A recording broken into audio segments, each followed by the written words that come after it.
అందరికీ నమస్కారం. ఈరోజు మనం ఈ వీడియోలో కుక్క యమధర్మరాజుతో చెప్పిన కొన్ని యోగవంతమైన మాటల గురించి ఈ వీడియోలో తెలుసుకుందాం. కుక్క యమధర్మరాజుకి మనుషులు చేసే ఏ పనుల వల్ల వారికి రోగాలు వస్తున్నాయో, ఏ పనులు చేయటం వల్ల మనుషులు పేదరికం అనుభవించారో చెప్పింది. మరి మనుషులు ఏ పనులు చేస్తే రోగాల పాలు అవుతూ ఉన్నారో, ఏ పనులు చేయటం వల్ల వారు సుఖాన్ని పొందుతారో ఈ వీడియోలో తెలుసుకుందాం. అంతకన్నా ముందు మా వీడియో నచ్చితే లైక్ చేసి షేర్ చేయండి. అలాగే మా ఛానల్ని కూడా సబ్స్క్రైబ్ చేసుకొని మాకు సపోర్ట్ చేయండి. ఇక వీడియోలోకి వస్తే, ఒక నగరంలో ఒక ధనవంతుడు నివసిస్తూ ఉండేవాడు. అతనికి ఒక కుక్క ఉండేది. ఆ కుక్క చాలా విశ్వాసంతో ఉండేది. ఆ సేటు చాలా పిసినారి, కానీ గొప్ప విష్ణు భక్తుడు. అతని భక్తికి మెచ్చి అతనికి శ్రీ మహావిష్ణువు ప్రత్యక్షమయ్యాడు. శ్రీ మహావిష్ణు ప్రత్యక్షమై ఏం కావాలో కోరుకోమని అడగగానే ఆ ధనవంతుడు ఒక తెల్ల కాగితాన్ని ఇచ్చి దానిపై శ్రీ మహావిష్ణువుని సంతకం పెట్టమని అడిగాడు.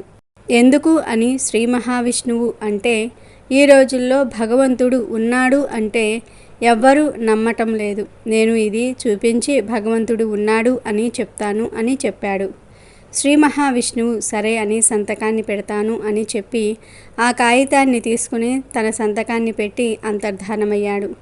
ఆ సేటు అప్పటి నుండి కూడా ఆ కాగితాన్ని తన జేబులోనే ఉంచుకుంటూ ఉండేవాడు. కొన్ని రోజుల తర్వాత ఆ ధనవంతుని యొక్క కుక్క చనిపోయింది. ఆ కుక్క చనిపోవటం వల్ల ఆ ధనవంతునికి చాలా బాధ కలిగింది. చనిపోయిన కుక్క యమలోకానికి వచ్చింది. అక్కడ యమధర్మరాజు కుక్క యొక్క పాపపుణ్యాల లెక్క చూశాడు. అప్పుడు యమధర్మరాజుకు అర్థమైంది, కుక్క భూలోకంలో తన ప్రతి పనిని కూడా చాలా బాధ్యతతో చేసింది అని.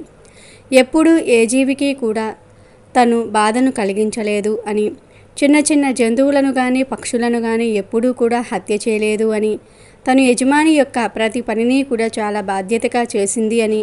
అప్పుడు యమధర్మరాజు కుక్కతో ఇలా అంటున్నాడు, నీ జన్మదిన పాపము అంతా కూడా నశించిపోయింది అని చెప్పాడు.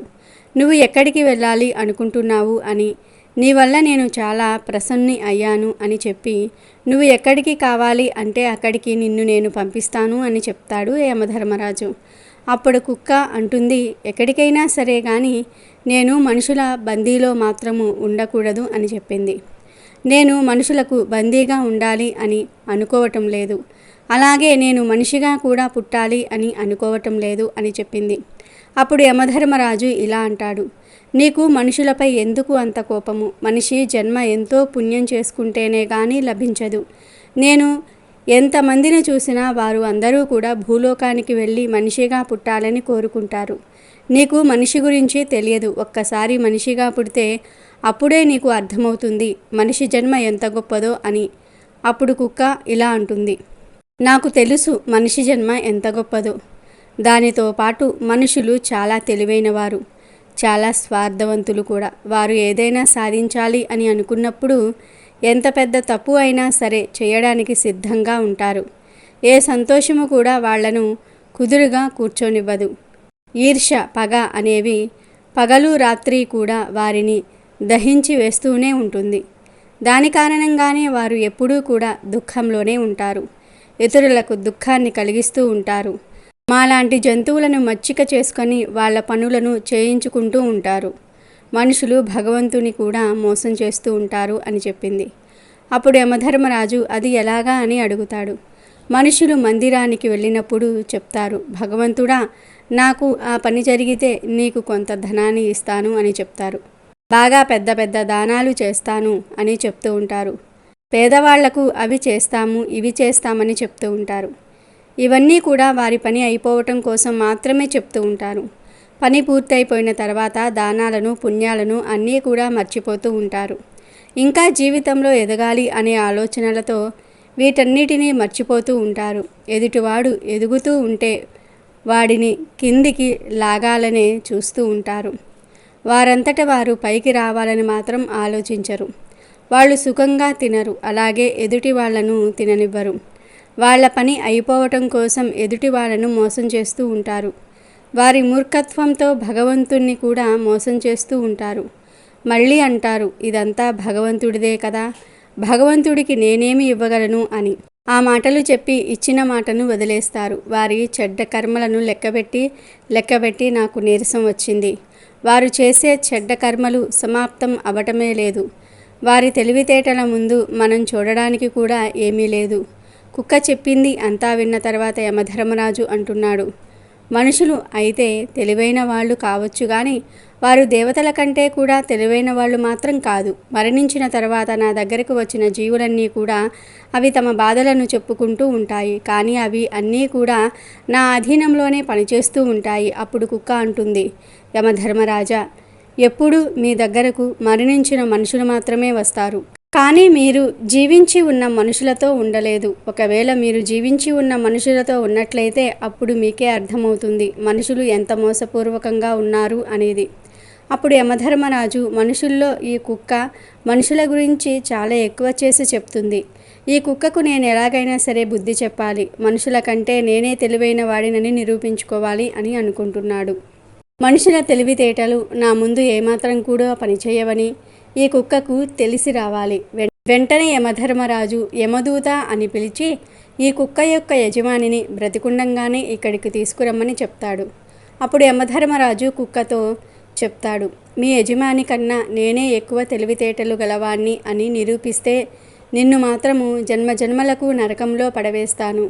అయితే కుక్కకు మాత్రం చాలా విశ్వాసం ఉంది. ఎలాగంటే జీవించిన మనుషులు స్వర్గాన్ని కూడా నరకంగా మారుస్తారని. వాళ్ళ తెలివితేటలు ముందు యమధర్మరాజు యొక్క తెలివితేటలు ఎందుకు సరితూగవని అనుకుంటుంది. యమధర్మరాజు కుక్కతో చెప్పిన షరతుకు కుక్క ఒప్పుకుంటుంది. యమదూతలు కుక్క యజమానిని బ్రతికుండంగానే యమలోకానికి తీసుకురావడానికి వెళ్ళారు. అక్కడ మంచంపై నిద్రిస్తున్న కుక్క యజమానిని మంచంతో సహా యమలోకానికి తీసుకుని వస్తారు. అయితే మార్గం మధ్యలో కుక్క యజమానికి మెలకువ వస్తుంది. అప్పుడు ధనవంతుడు అడుగుతాడు, మీరు ఎవరు, నన్ను ఎక్కడికి తీసుకుని వెళ్తూ ఉన్నారు అని అడుగగా అప్పుడు ఆ యమదూతలు ధనవంతుడికి జరిగిన మొత్తం విషయం కూడా చెప్తారు. మిమ్మల్ని బ్రతికి ఉండంగానే యమలోకానికి తీసుకువచ్చినట్లయితే యమధర్మరాజును మీరు మోసం చేయగలరని కుక్క చెప్పింది. అందుకని నిన్ను పరీక్షించేందుకు యమధర్మరాజు మిమ్మల్ని బతుకుండంగానే పైలోకానికి తీసుకురమ్మని చెప్పాడు. అప్పుడు ఆ ధనవంతుడికి మొత్తం అర్థమైపోతుంది. అప్పుడు ఆ ధనవంతుడు తన వద్ద ఉన్న శ్రీ మహావిష్ణువు సంతకం చేసిన కాగితాన్ని బయటకు తీశాడు. ఆ కాగితంలో ఏదో రాసి మళ్ళీ ఆ కాగితాన్ని జేబులో పెట్టుకున్నాడు. యమదూతలు ఆ ధనవంతుణ్ణి తీసుకుని యమధర్మరాజు దర్బారుకు వెళ్ళారు. ఆ ధనవంతుణ్ణి చూసి యమధర్మరాజు నవ్వుకుంటూ ఉన్నాడు. ఈ నీచమానవుడు నన్నేమి చేయగలడు అని. ధనవంతుడు నేరుగా యమధర్మరాజు దగ్గరకు వెళ్ళాడు. తన జేబులో ఉన్న కాగితాన్ని తీసి యమధర్మరాజుకు ఇచ్చాడు. అప్పుడు యమధర్మరాజు ఆ కాగితంలో విషయాన్ని పూర్తిగా చదివాడు. వెంటనే తన సింహాసనంపై నుంచి లేచి వచ్చి ధనవంతుడి కాళ్ళ దగ్గరకు చేరుకున్నాడు మరియు ధనవంతుడిని తన సింహాసనంపై కూర్చొండబెట్టాడు. స్వయంగా ధర్మరాజు ఆ ధనవంతుణ్ణి తీసుకుని వెళ్ళి యమధర్మరాజు సింహాసనంపై కూర్చొండబెట్టడాన్ని చూసి అక్కడ ఉన్న వాళ్ళందరూ కూడా ఆశ్చర్యపోయారు. మామూలు సాధారణ మానవుడు యమధర్మరాజు గారి సింహాసనంపై కూర్చున్నాడు. ధనవంతుడు సింహాసనంపై కూర్చోగానే అక్కడ ఉన్న నియమ నిబంధనలు అన్నిటినీ కూడా మార్చివేశాడు. యమధర్మరాజును యమపురికే కాపలాదారుడిగా పెట్టాడు. ఆ ధనవంతుడు అనుకుంటున్నాడు, ఎప్పుడైనా నేను మరణించినట్లయితే నేను ఇక్కడికే రావాలి కదా, అందుకని ఇక్కడ నరకంలో ఉన్న అందరినీ కూడా స్వర్గానికి పంపించి వేస్తాను. నరక ద్వారాలను మొత్తం కూడా మూయించి వేస్తాను. ఎవరన్నా మనుషులు మరణించి నరకానికి వచ్చినట్లయితే వారందరినీ కూడా స్వర్గానికి పంపించమని ఆదేశాలు జారీ చేశాడు. ఆ ఆదేశాలు విని దేవీ దేవతలందరూ కూడా మనస్తాపం చెందారు. కానీ తాము ఏమీ చేయగలరు? ఆదేశాలు ఇచ్చింది యమధర్మరాజు కాబట్టి ఏమీ చేయలేక ఊరుకున్నారు. మెల్లిమెల్లిగా స్వర్గలోకంలో మనుషుల సంఖ్య ఎక్కువగా అవుతుంది. అప్పుడు దేవతలకు అక్కడ ఉన్న వారందరికీ సేవలు చేయటం పెద్ద కష్టంగా మారిపోయింది. అక్కడ ఉన్న కుక్క ఇదంతా గమనిస్తూనే ఉంది.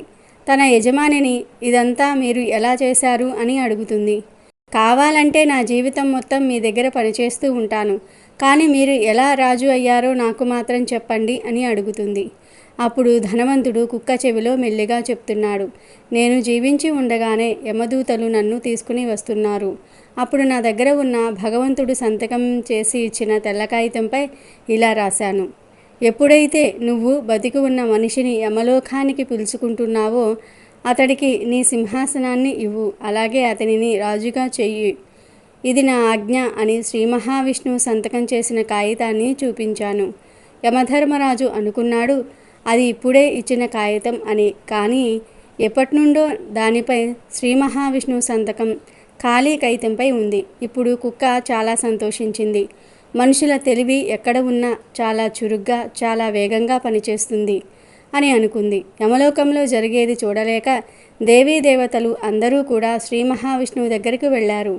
ఆయనకు యమలోకంలో జరిగే విషయాలన్నీ కూడా పూర్తిగా చెప్పారు. స్వయంగా శ్రీ మహావిష్ణువు యమలోకానికి వచ్చాడు. అక్కడ యమలోకం దగ్గర అసలైన యమధర్మరాజు కాపలాగా ఉన్నాడు. అప్పుడు యమధర్మరాజు శ్రీ మహావిష్ణువుతో అంటున్నాడు: స్వామి, మీ లీలలు చాలా విచిత్రమైనవి. భూలోకంలో ఉన్న సాధారణ మానవుని యమలోకానికి రాజుని చేశారు అని అనగానే శ్రీ మహావిష్ణువు అంటున్నాడు: అది నేను చేసిన పని కాదు, మనిషి యొక్క తెలివి చేసిన పని. అందుకని బ్రతికి ఉన్న మనుషులను యమలోకానికి తీసుకురాకూడదనే ఉద్దేశంతోనే చనిపోయిన తర్వాత వాళ్ళను యమలోకానికి తీసుకురమ్మని నీకు చెప్పాను.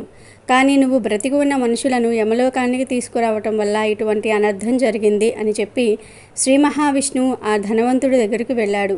శ్రీ మహావిష్ణువును చూడగానే ఆ ధనవంతుడు సింహాసనం మీద నుంచి లేచి వచ్చి, ప్రభు, నన్ను క్షమించండి. నేను యమధర్మరాజుకు బ్రతికి ఉన్న మనిషి యొక్క బుద్ధిని చూపించాను. నాకు మీ దర్శన భాగ్యం కలిగింది. నా జన్మ ధన్యమైంది. నాకు వేటి మీద కూడా వ్యామోహం లేదు అని చెప్పి ఆ ధనవంతుడు భూలోకానికి వెళ్ళిపోయాడు. శ్రీ మహావిష్ణువు వైకుంఠానికి వెళ్ళిపోయాడు. ధర్మరాజు మళ్ళీ సింహాసనాన్ని అధిష్ఠించాడు. అప్పుడు ఆ కుక్క ధర్మరాజుతో అంటుంది: చూసారా మహారాజా, మనుషులు ఎంత మోసపూరితంగా వ్యవహరిస్తారో మీరు మీ కళ్ళతోనే చూశారు కదా. అందువలనే నేను మనిషిగా పుట్టాలని అనుకోవటం లేదు. మనుషులు ఎప్పుడైతే స్వార్థంగా మారుతూ ఉన్నారో వాళ్ళు చేసే దోషాలను, తప్పులను వాళ్ళు చూసుకోవటం లేదు. అత్యాశతో ధర్మాన్ని మర్చిపోయారు. చేయకూడని పనులను చేస్తున్నారు. ఎప్పటి వరకైతే వారు ధర్మాన్ని పాటించారో వారి జీవితం పతనమవుతుంది. వారు రోగాల బారిన పడతారు అని కుక్క యమధర్మరాజుతో చెప్పింది.